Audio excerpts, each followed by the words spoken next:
გადაცემის დასაწყისში გვინდა ღრმა მწუხარებით გაუწყოთ, რომ გარდაიცვალა წმინდა ანდრია პირველწოდებული სახელობის ტაძრის წინამძღვარი არქიმანდრიტი სოკრატე ჭულუხაძე. მამა სოკრატეს სახელს, მამა სოკრატეს ლოცვას ძალიან ბევრი სასწაული უკავშირდება ჩვენი შემოქმედებითი ჯგუფის სახელით, ჩვენი ტელევიზიის სახელით, გვინდა სამძიმარი გამოუცხადოთ მის მრავალრიცხოვან სულიერ შვილებს, მის ახლობლებს, ეკლესიას. ეს ძალიან დიდი დანაკარგია ჩვენთვის და აღმართვა გაანათლოს მამა სოკრატეს სული. მამა სოკრატის შესახებ ვისაუბრებთ გადაცემის პირველ ნაწილში. დეკანოზი ზურაბ ცხოვრებაძე გაიხსენეს მამა სოკრატეს, რომელიც ძალიან კარგად იცნობდა მამაოს, მშვიდობა მამაო და სამძიმარს გიცხადებთ თქვენც ასევე. ვფიქრობ, რომ სამძიმარი გამოსაცხადებელი აქვს თელ საქართველოს, იმიტომ რომ ჩვენ დავკარგეთ ძალიან დიდი მამა. მლოცველი ადამიანი, წმინდა ადამიანი, რომელმაც უზარმაზარი საქმე გააკეთა მთელი თავის ცხოვრების მანძილზე. ძალიან ბევრ ადამიანს დაეხმარა, ძალიან ბევრი ადამიანი განკურნა, როგორც ფიზიკური სნეულებისგან, ისე სულიერი სნეულებისგან. ეს იყო მართლაც გამორჩეული პიროვნება, გამორჩეული სასულიერო პირი. და უკვე მე რამდენიც სამწუხაროდ გვიხდება ხოლმე იმის კონსტატაცია, იმის აღნიშვნა, რომ აი სიცოცხლეში ადამიანებს რაღაც ისე არ მიეგებათ, როგორც საერო მოღვაწეებს, ისე სასულიერო პირებსაც ისეთი პატივი არ აქვთ, ისეთი აღიარება არ აქვთ, როგორც ისინი იმსახურებენ. მე ვფიქრობ, რომ ამას სოკრატეც მათ აი ამ ადამიანთა რიგებში იყო, რომელსაც ჯერ კიდევ არ იცნობდა საზოგადოება, რომელსაც ისეთი პატივი არ ჰქონდა მიგებული, როგორც მას ეკადრებოდა. თუმცა ის არც იყო ამის მომთხოვე. როგორც ყველა დიდი მამა, როგორც ყველა დიდი მოღვაწე, ის იყო ძალიან თავდაბარი, უშუალო, ალალი ადამიანი. და შემთხვევითი არ არის, რომ ის იყო ჩვენი ძალიან მძიმე, ესე იგი, ტკივილიანი კუთხის, შიდა ქართლის კონკრეტულ სამაჩაბლოს მკვიდრი. იგი დაიბადა 1933 წლის 19 თებერვალს სოფელ ზემო აჩაბეთში, ცხინვალის რაიონი გახლავთ და აი იქ გაიარვა, იქ დაამთავრა მან სკოლა. იქ დაამთავრა სკოლა და ეს მართლაც რაღაც საოცარი კუთხეა, საოცარი ხალხი ცხოვრობდა იქ ქართველები სამწუხაროდ. ეხლა ეს ის კუთხეა, ეს ის სოფლებია, მათ შორის აჩაბეთი, რომელიც გაანადგურა რუსულმა არმიამ 2008 წლის აგვისტოში. რა თქმა უნდა, ეს სოფლები აღდგება აუცილებლად თავის დროზე. ამის შესახებ ჩვენ მამა სოკრატესთანაც ჰქონდა საუბრები. იგი ლაპარაკობდა აფხაზეთის დაბრუნებაზე, არის იმედი მას ჰქონდა, ამის წმენა მას ჰქონდა. მაგრამ ეს სხვა საკითხია. მე მინდა ვთქვა, რომ ეს იყო სწორედ აი ამ კუთხის საქართველოს გული შეიძლება შვილი და მართლა თავის გულში ატარებდა საქართველოს. იგი არის იმ ეპოქის მოღვაწე, როდესაც არამთუ სასულიერო პირებად არ ხდებოდნენ ადამიანები, ძალიან ცოტანი იყვნენ, ერთეულები იყვნენ, არამედ საერთოდ უკვე წმენას დაშორდა ხალხი. წმენას დაშორდა ხალხი, მაგრამ არა მამა სოკრატე და არა მისი ოჯახი. აქვე მინდა ვთქვა მის სახელთან დაკავშირებით, ოფიციალურად იგი არის სოგრატი. გვარად იყო ჭულუხაძე. მაგრამ რაღაცნაირად მთელი საქართველოს მამა სოკრატეს ეძახდა და რაღაცნაირად ეს დარჩა და ალბათ დარჩება კიდევაც ასე. და მამა სოკრატეს ოჯახი თვითონ იყო ძალიან მოწუნე, მას თვითონ აქვს ჩემთვის მოყოლილი, რომ აი დედამისი ძალიან მოწუნე ქალი იყო, აი მიდიოდა ის დააკეტილ უკვე გაუქმებულ ტაძრებთან, ფეხში შველა შემოულიდა, ხოლმე დღესასწაულებზე არ შეიძლება რომ არ მისულიყო ამ ტაძრებთან და არა მარტო მიდიოდა, არამედ ქადაგებდა კიდევაც ხალხი ეუბნებოდა, რომ წმენა არ დაივიწყოთ, უფალი არ დაიწყოთ, ღვთისმშობელი არ დაივიწყოთ. ჩემზე ძალიან დიდი შთაბეჭდილება მოახდინა მისმა მონაყოლმა მისი დის გარდაცვალებასთან დაკავშირებით, როდესაც ახალგაზრდა გარდაიცვალა 50-იან წლებში მისი და როდესაც კვდებოდა, ასე დაგვიბარავო, სარწმუნოებას არ უღალატოს, ქრისტეს არ უღალატოს, სარწმუნოება არ დაივიწყო და წარმოიდგინე ხა 50-იან წლებში ვინ ერთეულები გარდაიცვლებოდნენ, ასე რომლებიც უბალებდნენ თავის ახლობლებს, რომ იცოდეთ სარწმუნოების ერთგულები იყავით. ეხლა დღევანდელ ახალგაზრდობა შეიძლება წარმოუდგენლად ეჩვენოს, მაგრამ ეს იყო სხვა წლები. სხვა თაობა იყო 50-იან, 60-იან წლების, 70-იან წლებისგან უკვე იყო ძალიან მძიმე პერიოდი ეკლესიისთვის, ზოგადად სარწმუნოებისთვის და აი მაშინ, სწორედ 60-იან წლებში მამა სოკრატე ჯერ კიდევ ერისკაცით გავს ნაბიჯს, იგი ირიცხება მცხეთის სასულიერო სემინარიაში და 1968 წელს მას აკურთხებენ ჯერ დიაკვნად, შემდეგ მუდლად იგი სიონის საკათედრო ტაძარში მოღვაწეობს, იქ მსახურობს. სხვა ტაძრებში მოღვაწეობა, მაგრამ ყველაზე მეტად ადამიანებს დაამახსოვრდათ მისი წინამძღვრობა ქაშვეთის ტაძარში, იმიტომ რომ ყველაზე დიდხანს იქ იყო.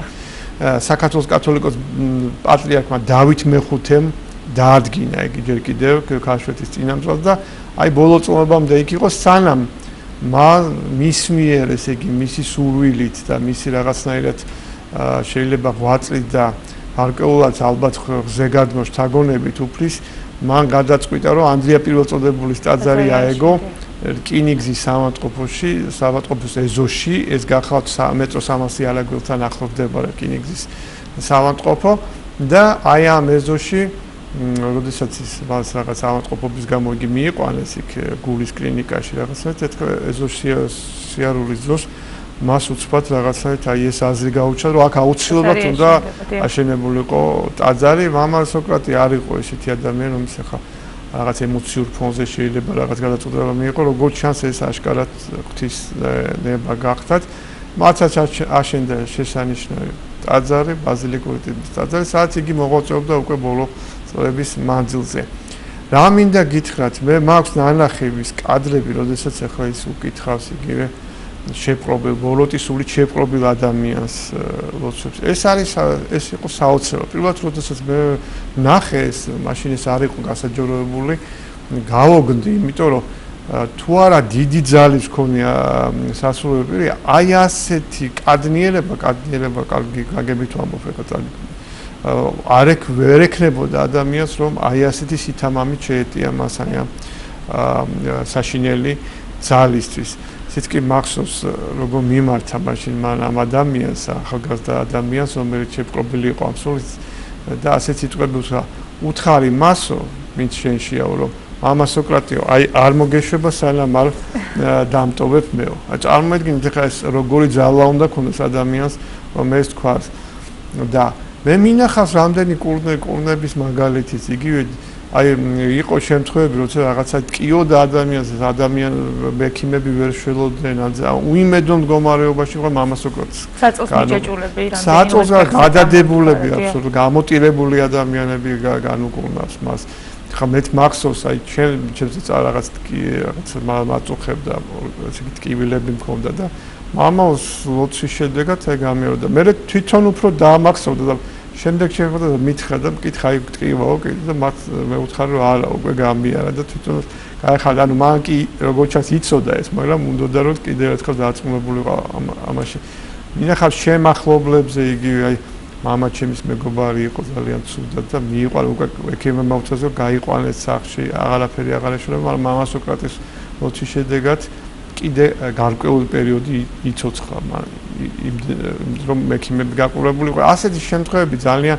ბევრი ასეთი წიგნი გამოიცა რამოდენიმე წლის წინ მადლიერება ქვია ამ წიგს სადაც აი ესეთი მადლიერი ადამიანების მოგონებები არის შეტანილი რომლებიც აღწერენ ამას ხილულს ასწავლებს და ეს არის ძალიან მცირე აქ ერთ-ერთი მოგონების ავტორი ამბობს კიდევაც სულ ყველაფერი რომ დაიწეროს ესო ძალიან დიდი წიგნიც ვერ დაიწერს ამასო და თქვენ ახლა ახსენეთ ხილულის ასწავლები და ჩვენ მაყურებლებს მინდა შევახსენოთ რომ ჩვენმა ტელევიზია მალობა უმეც მოახერხა და მოასწრო და გადაიყო ფილმი დოკუმენტური ფილმი რომელსაც აი ესე ქვია რომ ხილულის ასწავლები რომლის რეჟისორი გახლავთ ქალბატონი თინათი ჭაბუკიანი რომელიც მისი მრევლი იყო სხვათა შორის იგი ახალ ფილმზეც მუშაობდა და არის მასალები ალბათ ვიხილავთ ჩვენ მეორე უფრო ვრცელ ფილმსაც და ასევე მე გავახსენებ ჩვენს წელმაყურებელს ჩვენ სიუჟეტს ეკადიასამიძის მიერ მომზადებულ ვრცელ სიუჟეტს სემინარიელები ესე მამა სოკრატე თავის მეგობართან მამა გაბრიელთან ოღონდ სხვა მამა გაბრიელია მცხეთელ მამა გაბრიელში არ არის ერთად როგორ ხვდებიან და რაღაც იქ არის ერთი პასაჟი როდესაც ისინი დაშორდებიან ერთმანეთს ეუბნებიან ჩვენო მარადიულ ცხოვრებაში შევხვდებით ერთმანეთსო და ეხა უკვე ორივე მათაც მარადიულ ცხოვრებაში არის და მე მინდა ჩვენ მაყურებელს უთხრა რომ დღეს 23 საათს და 15 წუთზე ანუ ღამის 12-ის 15 წუთზე აი სწორედ ეს სიუჟეტი ამ სიუჟეტს გავიმეორებ ჩვენ სემინარიელებს ხოლო ამ დღეებში აუცილებლად ვანახებთ ასევე ფილმს ხილული სასწაულები და სადაც მამა სოკრატესზე ჩვენ ამ თემას ხშირად დაუბრუნდებით, იმიტომ რომ ეს იყო დიდი მამა, დიდი მოღვაწე ადამიანი, აი რაღაც აუცილებლად სიყვარული ჰქონდა, თავდაბლობა, ურთიერთობაში ძალიან თავდაბარ, ეს იყო ისწავლიდი, როგორი ურთიერთობა უნდა ჰქონდეს ადამიანებთან. მე უყურებდი მე მხოლოდ ფრაგმენტი შემილია თქვა, იმიტომ რომ მე არ ვიყავი ხანგრძლივად მე მასთან, მაგრამ ანდახა მიმყავდა ხოლმე სხვადასხვა ადამიანები მასთან და რომელსაც ახმარება ჭირდებოდა. აი როგორი დაღლილიც არ უნდა ყოფილიყო, ამდიმე მდგომარეობა და ის იყო საკმაოდ თვითონ ფიზიკურ უძღვრებაში. ახლა ამასაც უნდა გაიკვლევენ ჩვენი ტელემაყურებლები, იმიტომ რომ ესეც ცნობილი ფაქტია, რომ ძველ პატერიკებში მახსენდება მე ლავსაიკონში აღწერილი ერთი მამის ცხოვრება, რომელიც კურნავდა ხალხს. მაგრამ მე თვითონ დაავადდა, იმიტომ გასივდა მთლიანად ეს მამა, ძველი ეს პატერიკში აღწერილი მამა და თავის თავს ვერ განკურნა, მაგრამ აი ამ მდგომარეობაშიც კი, როდესაც ის მდგომარეობაში იყო, ის კურნავდა სხვებს და ესე გარდაიცვალა, ანუ ამათყოფ მდგომარეობა, ანუ ამით უფალი ამდაბლებს ხოლმე ზოგჯერ ადამიანს, ანუ ეუბნება, რომ ეს რასაც მე ეს არის უფლისგანარი. ხა მამა სოკრატეს ბევრი თვითონ ფიზიკური უძლურობა ჭირდა, მაგრამ აი ამ პერიოდში იგი თვითონ კურნავდა ხალხს და ერთხელ ვამბობ, რომ ეს იყო ძალიან მძიმე შრომა. ძალიან ძლიერი, აი ატყობდი კიდევაც ლოცვის დროს როგორ იღლებოდა, როგორ რაღაცნაირად ეს აი თითქოს მისი შესაძლებლობის ზღვას მიღმა იყო რა უკვე. თანაც ტაძრის ეზოში რამდენი ადამიანი გროვდებოდა ყოველდღიურად? ძალიან ბევრი ადამიანი გროვდებოდა, ელოდებოდა მას მისი დიდი იმედი ჰქონდა, მისი ლოცვის დიდი იმედი ჰქონდა და ის ამ იმედს არ უცვლობდა. საღამოსაც ბევრჯერ მივსვლავთ ხოლმე მიმიყვანე ადამიანები და აი აცა უნდა დაღლილი ყოფილიყო ესე ადგებოდა, ესე იგი ოლარს გაიკეთებდა, იწყებდა ლოცვას და არ მახსოვს მე რომელიმე ადამიანი უკვე ყოფილიყო წამოსულიყო, ან არ ეგძნო მისი ლოცვის ძალა და შემწეობა არ ეგძნო.